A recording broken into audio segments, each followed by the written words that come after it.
राहुल सौमित्र। खबर दिल्ली से है। गृह मंत्री अमित भाई शाह को नई जिम्मेदारी मिली है।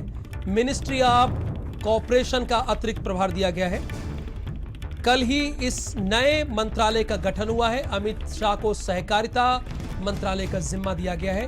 यानी अमित भाई शाह गृह मंत्री तो है ही हैं और अब सहकारिता मंत्रालय का जिम्मे उन्हें दे दिया गया है, यानी अतिरिक्त प्रभार दिया गया है। स्मृति ईरानी को महिला बाल विकास मंत्रालय दिया गया है।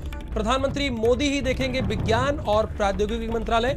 स्वास्थ्य मंत्री बनाए गए हैं मनसुख मांडविया। केमिकल फर्टिलाइजर का भी इन्हें अतिरिक्त प्रभार दिया गया है। पीयूष गोयल को कपड़ा मंत्रालय सौंपा गया है, यानी पीयूष गोयल टेक्सटाइल मिनिस्ट्री देखेंगे। कॉमर्स इंडस्ट्री मंत्रालय भी इनके पास है। देश के नए रेल मंत्री बनाए गए हैं अश्वनी वैष्णव। ये देश के नए रेल मंत्री होंगे। वाकई बहुत जरूरत है, रेल मंत्रालय में सुधार की बहुत जरूरत है। अब इसलिए देश के नए रेल मंत्री बनाए गए हैं अश्वनी वैष्णव। आईटी मंत्रालय की जिम्मेदारी अश्वनी को दी गई है। तो आपको लगातार हम बता रहे हैं देश के नए शिक्षा मंत्री बने हैं धर्मेंद्र प्रधान।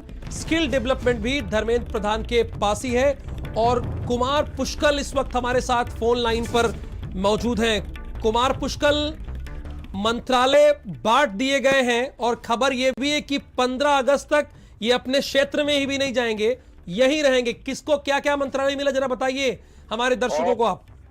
बिल्कुल राहुल, सबसे बड़ी बात है कि केंद्रीय गृह मंत्री अमित शाह को सबसे बड़ी जिम्मेदारी दी गई है। साफ तौर पे कल जो मंत्रालय का गठन हुआ था, सहकारिता मंत्रालय, सहयोग मंत्रालय, वो केंद्रीय गृह मंत्री अमित शाह को दिया गया है। बड़ी जिम्मेदारी दी गई है और साफ तौर पे कहा जाए स्मृति ईरानी को महिला बाल विकास मंत्रालय, प्रधानमंत्री विज्ञान प्रौद्योगिकी मंत्रालय देखेंगे। उसके अलावा स्वास्थ्य मंत्री मनसुख मंडाविया और केमिकल फर्टिलाइजर का प्रभार भी उन्हें मिला है। पीयूष गोयल को कपड़ा मंत्रालय दिया गया है और साफ तौर पे जो अश्वनी वैष्णव हैं उनको आईटी मंत्रालय की जिम्मेदारी दी गई है। पेट्रोलियम और शहरी विकास मंत्री डॉक्टर हरदीप पुरी, उन्हें कैबिनेट का दर्जा दिया गया था, क्योंकि राज्य मंत्री से स्वतंत्र प्रभार, उसके बाद उन्हें कैबिनेट का दर्जा दिया गया है।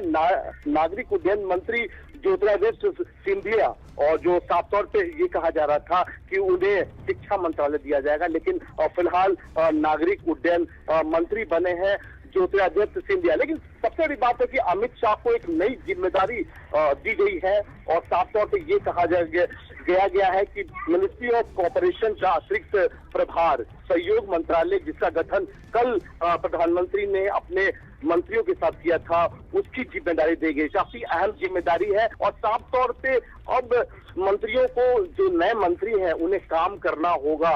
और जिस तरह से साफ तौर पे प्रधानमंत्री ने कहा था कि जो काम करेगा वही मंत्रालय में रहेगा, उनकी मिनिस्ट्री कायम रहेगी। और साफ तौर पे कई मंत्रियों को जो रास्ता दिखाया गया है, उनके कामकाज की समीक्षा जिस तरह से प्रधानमंत्री ने पिछले महीने की थी, उसके बाद इस तरह के बड़े फैसले लिए गए हैं कि 12 मंत्रियों को इस्तीफा देना पड़ा या तो उन्हें हटाया गया। जी, बहुत शुक्रिया इस पूरी जानकारी के लिए कुमार पुष्कल आपका। केंद्रीय मंत्रिमंडल का विस्तार कर दिया गया है, विभाग का बंटवारा भी हो गया है। प्रधानमंत्री मोदी की कैबिनेट में 43 नेताओं को मंत्री पद की शपथ दिला दी गई है।